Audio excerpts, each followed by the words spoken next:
I wanted to talk about UFC 319, Duplessis versus Chimaev, because in reality, this card is not that good. They recently just added Lerone Murphy versus Aaron Pico, and that's going to be the co-main event. And I don't even think that should be the co-main event.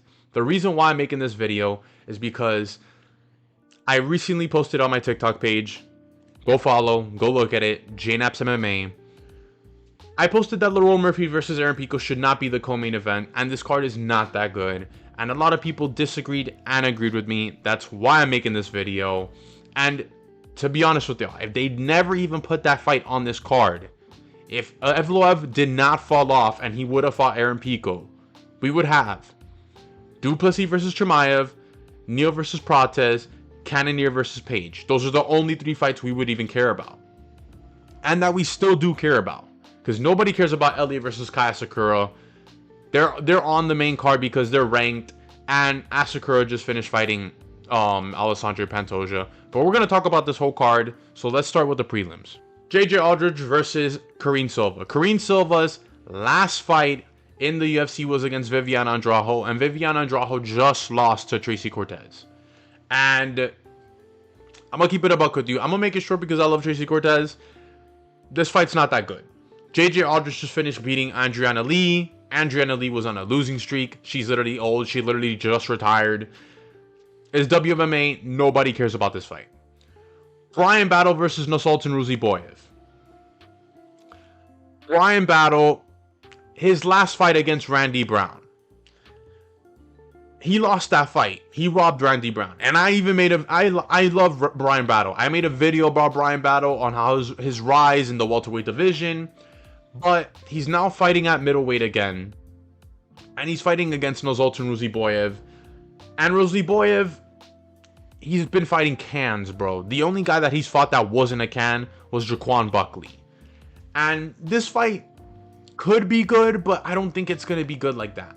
Maybe Bryan Battle could get the finish, but him at middleweight again, I don't know. I liked him at welterweight a little bit better. He was a lot faster. You can actually see him, you know, with the knockout power. Obviously, he has some knockout wins at middleweight, but I just don't think this fight's going to be good. Nursultan Ruziboyev is fighting cans. This could go to a decision and could be a boring fight. We move on up. Edson Barboza versus Drakkar Klose. Edson Barboza's last fight was against Lerone Murphy, the guy who's co-maining this card. And he lost to Lerone Murphy. And on top of that, Edson Barboza's making his lightweight debut. And it's against Drakkar Klose. I don't know why they gave Edson Barboza Drakkar Klose. Edson Barboza was fighting in the rankings at featherweight. Like, your last loss was against Lerone Murphy. Why is he fighting Drakkar Klose, someone who's not close to the rankings at all? Drakkar Klose, last fight was against Joel Alvarez, and he got smoked by Joel Alvarez. But this Unk matchup down here, I don't know why this is an Unk matchup. It should have been Barboza against a young up-and-comer at lightweight. Would have been a fun fight to watch. Maybe got to see Unk win this fight. But against Drakkar Klose, I don't know why, bro. The new trend right now in 2025 is that the Unks are beating the young prospects. And that's what I kind of want to see. But I don't know what the UFC's doing. This matchmaking right here. This could be a fun fight, but I don't know. I don't really like this fight right here.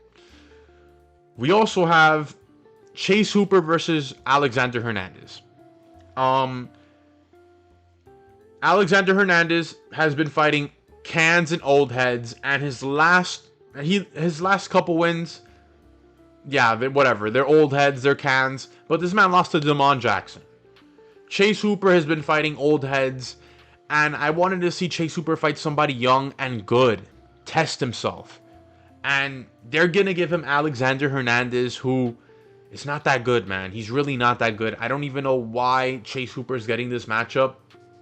Yeah, Hernandez is a little bit younger than all the guys that Chase Hooper is fighting, but I really wanted to see Chase Hooper get tested this fight. And I don't think this is going to be a test for Chase Hooper. I think he's easily going to submit Alexander Hernandez and could be getting a 50K bonus, but we'll see. I just wanted to see a little bit level up in competition for Chase Hooper, because Alexander Hernandez is really not that it. Let's move on to the next fight, though. Jessica Andrade versus Lupi Gordinez. Gordinez, she just finished beating Pilastri, but she was on a 2-fight losing streak. Lost to Janji Roba and Mackenzie Dern. Jessica Andrade is on a 2-fight losing streak as well. Jessica Andrade is a little bit washed. And this fight right here, obviously, Lupi Gordinez, she's fighting she can't win against the elites of the division. Jessica Andrade is the elite, but she's kind of washed right now.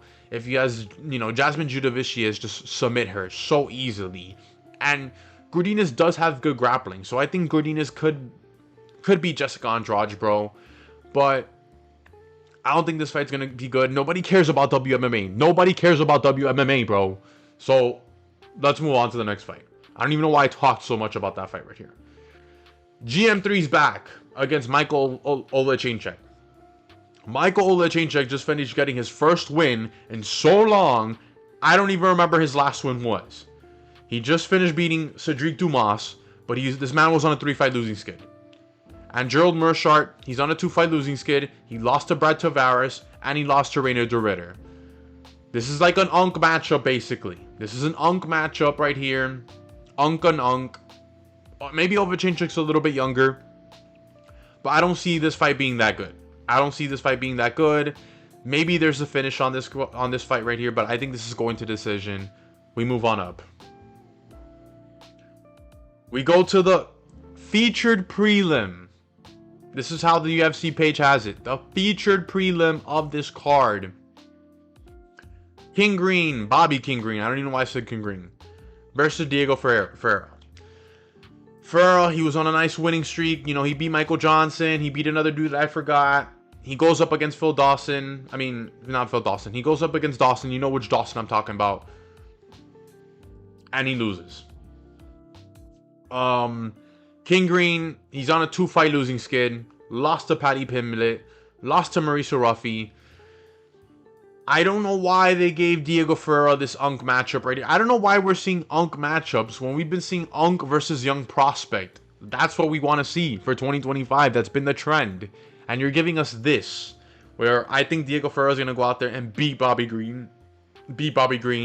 But Bobby Green did need somebody, better competition. He needs somebody his age, so I think that's why they gave him Diego Ferreira. But I don't think this fight is going to be that good. Maybe it could be a war, Unk versus Unk.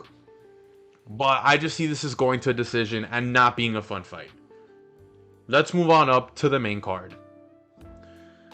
To open the main card, Tim Elliott versus Kai Asakura. Tim Elliott has not fought in over a year. His last fight was in 2023. And Kai Asakura just got mollywopped by Alessandro Pantoja. Submit, rear naked choke, whatever. This fight right here, nobody really cares about this fight. I don't really care about Kai Asakura like that. The UFC literally only brought him because they needed another contender to face Alessandro Pantoja. And Tim Elliott hasn't fought in over a year, bro. And this fight could be good. It's flyweight division. I love the flyweight division, but I don't know, bro. I just don't see this fight being good, bro. I just do not see this fight being any good. If anything, I do have Kai Asakura winning this fight. But let's move on up. This is one of the only fights I really care about. Jared Cannonier versus Michael Venom Page. I think this fight is going to be good. It's going to be good. This has the potential to be fight of the night. Jared Cannonier goes out there. He lays it all down. Michael Venom Page in his striking. At middleweight, I think Michael Venom Page has finally found his weight class. He demolished Sharon Magomedov. And I think against Jared Cannonier, this is, the UFC's pushing Michael Venom Page for a title shot. This is it. If he beats Cannonier, he gets another shot at another dude, maybe 2 more fights, then a shot at the title. We don't know. But this is his shot at being top 10 in the middleweight division. I'm excited for this fight. This is one of the only fights I'm excited about. I love Michael Venom Page. His striking, his karate style is really good. And Jared Cannonier, he's a little bit of a marauder, bro. So I can't wait to see this fight right here. This is one of the good fights on this card. We have Jeff Neal versus Prates. They've rebooked this one again. Obviously, Protis is coming off a loss against Ian Gary. That was a really disappointing fight, man. I really thought Protis was going to go out there and do his thing against Ian Gary, but he kind of just didn't do nothing for the first 4 rounds. And then when Ian Gary, he caught Ian Gary and Ian Gary was gassed. He didn't finish him. Whatever. Protis has a chance to redeem himself against Jeff Neal, who his last fight was against RDA, and he just demolished him, dude. Dos Santos, he killed him. He killed Rafael Dos Santos. I don't know, bro. This fight right here, I see Protis knocking Jeff Neal out. Jeff Neal, I think they just gave him Rafael Dos Santos because they just wanted to. RDA was pretty old, but whatever. I just see Protis winning this fight. This could be a fun little scrap right here. That's why I'm saying I'm excited for this one. Them rebooking it again. Let's see what happens. But we move on to the co-main event, folks. We have Lerone Murphy versus Aaron Pico. Obviously, Lerone Murphy's 3, 2. Co-main event. Lerone Murphy versus Aaron Pico. They just added this one. Lerone Murphy's last fight against Josh Emmett, it was a boring matchup. I just think Lerone Murphy's a boring fighter. I'm going to be honest with you. He's a boring fighter.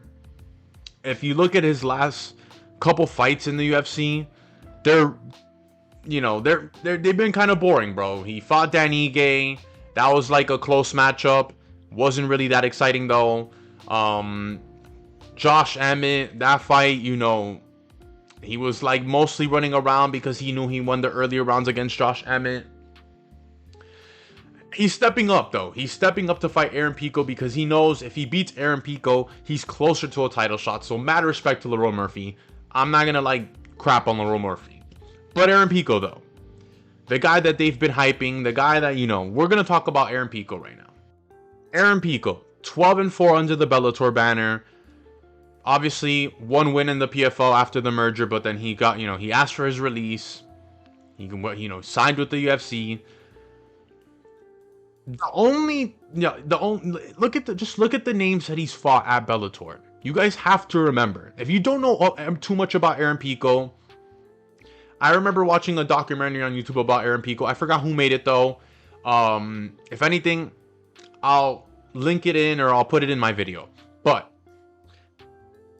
the Bellator was building him up because he was young, obviously, state champion, Golden Gloves boxing. He was good coming up, but he skipped, he skipped college. He said, I'm gonna make it, as an MMA fighter. He wanted to do this since he was young, and the Bellator signed him, and they were gonna build him up to be, one of their stars. He lost his first fight at Bellator. Lost his first fight against Zach Freeman. I don't even know who he is. Some of these guys, I don't know who they are. Probably the only guy that I know is Henry Corrales, and that's because Henry Corrales has had really good fights at Bellator, and Aaron Pico redeemed that loss. But if you look at the fights, man, that he's had against guys, yeah, he's had finishes, but anytime... The thing about Aaron Pico is anytime he got a little win streak that Bellator said, all right, let's put somebody that's a little bit better and push him up, boom, he would lose. He lost to Henry Corrales. He lost to this dude that I don't even know who his name is. I'm going to be honest with you. Then he went on a little win streak, bro. He went on a little win streak. Went on a 6-fight win streak. They were supposed to match him up against Jeremy Kennedy. That fight got canceled. He fought Jeremy Kennedy. He got hurt in the first round with a shoulder injury. And after that, he wasn't fighting as often. He fought twice in 2023. And then he got the Aaron Pico fight at PFL. But that's it. He hasn't fought, that's it. Aaron Pico, he's had this hype ever since that he was young, and it's just never been it. He's not fought the who's of the Bellator like Patchy Mix has had, and has gotten the belt like Patchy Mix has had. And now he's going up against Laurel Murphy, who I think Laurel Murphy, dude, we're gonna look like I think Laurel Murphy's gonna go out here and smoke Aaron Pico, bro. I'm not even gonna lie to you. I think Laurel Murphy, he's boring, but he's good. He knows what he's doing out there. He has good fight IQ. Against Josh Emmett, he took Josh Emmett to a decision. Yeah, it was a boring fight, but he did his thing out there. Dan Ige, close fight, really close fight. Took Dan Ige to a decision. He won the late rounds. Against Edson Barbosa, the man came back from losing against Edson Barbosa and beat him. Those are the only fights we're going to care about because the rest are just, you know, can't. But Laurel Murphy in his last 3 fights, he's looked really good. And I think he's going to go out there and beat Aaron Pico, bro. I just don't know why people have Aaron Pico so highly ranked, like just hyped. The hype behind Aaron Pico is just too much right now. But I got Laurel Murphy winning this fight. And we can talk about the main event a little bit. Obviously, the main event's what we came to watch. I'm gonna be honest with you. This is the only fight that we actually care about, bro. Because there's so much like anticipation. You know, is Khamzat Chimaev gonna be the one to finally, you know, finish DDP? Is, you know, DDP gonna be the one to finish Khamzat Chimaev? Is DDP gonna get past the first round of the onslaught that Chimaev has had? Khamzat Chimaev is crazy good. DDP, his plot armor is amazing. Is Khamzat Chimaev gonna break it? Like, so many questions. The anticipation in this fight. Obviously, this fight's gonna be really good. I'm not even gonna predict who's gonna win right now because we still got a couple months away. But early predictions for sure right now is gonna be DDP because I don't know. I always loved Khamzat Chimaev, but in the later rounds, he seems to struggle. With Usman, in the later rounds, he struggled a bit. Against Gilbert Burns, that fight was really electric. Gilbert Burns hit him with some good shots, man. And DDP does have power. DDP has good grappling. And all you really need is good enough grappling to keep it up on the feet. And DDP is really technical and good on the feet. He finished Israel Adesanya. Obviously, Izzy's a little bit washed right now. A little bit washed. But I think DDP, he's going to go out there and he's going to beat Khamzat Chimaev. But let me know what you guys think in the comment section. Do you think this card is going to be really good like that? The only 3 fights, like 3 fights that I really care about. 3 fights that I care about. 3 fights that I care about. Dricus du Plessis versus Khamzat Chimaev. Obviously, this is going to be fire. Neil versus Prates. And Jared Cannonier versus Michael Venom Page. Everything else on the card, I really don't care about. But let me know what you guys think in the comment section. I'm JNeps MMA. Like and subscribe. And I'm out.